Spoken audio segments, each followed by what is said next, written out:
Hey team, this is Ryan, and tonight I want to talk to you about this idea of being anti-fragile. Most of us think about being resilient as the opposite of being fragile. And while that may seem logical, being resilient just means that I can withstand those things, but it doesn't actually make me stronger. The idea of being anti-fragile means things that are stressful, things that would typically break me down, when done in the right dose, actually makes me stronger. Think of strength training. But there's a few things from the human being standpoint, and that the modern veterinarian knows is that there's things that they need to do to actually make themselves stronger in a way different than the way everybody else does it.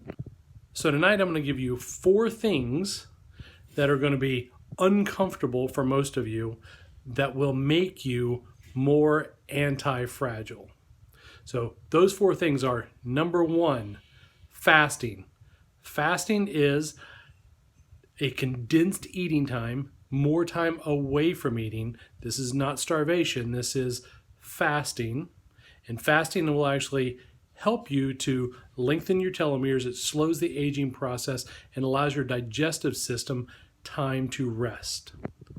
Fasting is also really great for mental performance. So while your body is digesting, it actually increases blood flow there, which can decrease blood flow to the brain. But more than that, what fasting does is gives you a healthy relationship with hunger.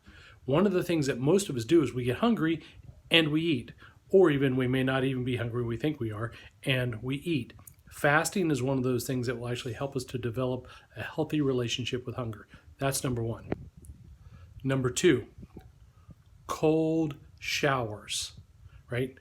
Sounds horrible. They're not fun, but what they do is they will actually increase brown adipose tissue activation so that you actually burn more fat. But what happens is when we go into a temperature of water of about 50 degrees, which is really cold, but it's not enough to do any damage to us. So what we do is our brain kicks in and says, oh my gosh, I'm going to freeze. And what you're going to do is you're going to basically say, no, I got this.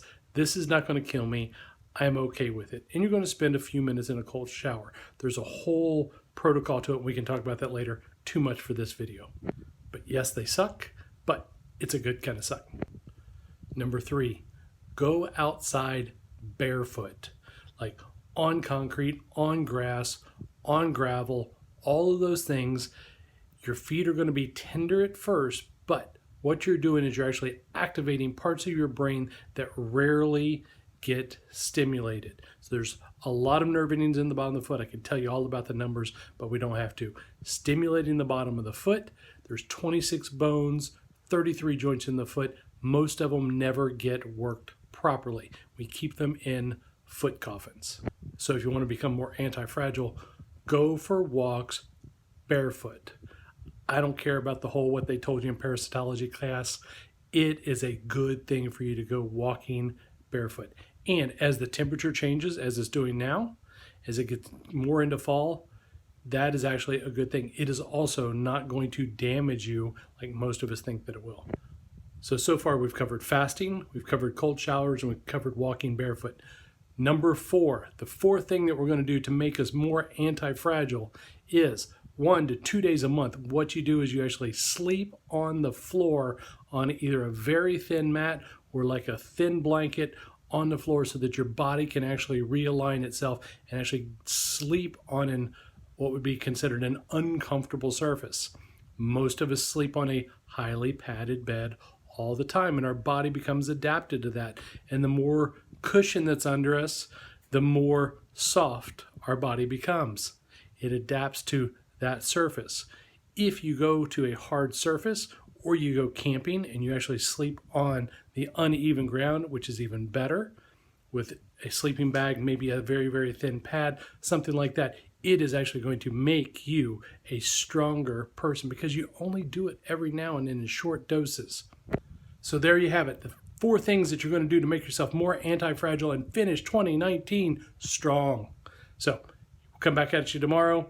If you have any questions, if you say, I can't do that, that's just an excuse. You actually can do it, you just choose not to do it. So that's a whole separate mental thing. Anyway, this is Ryan. Talk to you tomorrow. Modern Veterinarian, finish strong 2019.